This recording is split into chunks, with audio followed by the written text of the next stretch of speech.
Good morning সবাইকে। তো সকালবেলা বসে গেলাম ব্রেকফাস্ট করতে।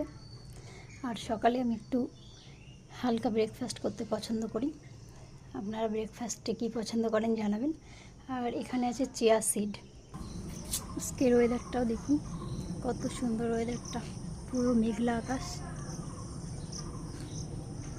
আপনাদের ওখানে কোথায় কোথায় বৃষ্টি হচ্ছে আমাকে কমেন্টে জানাবেন।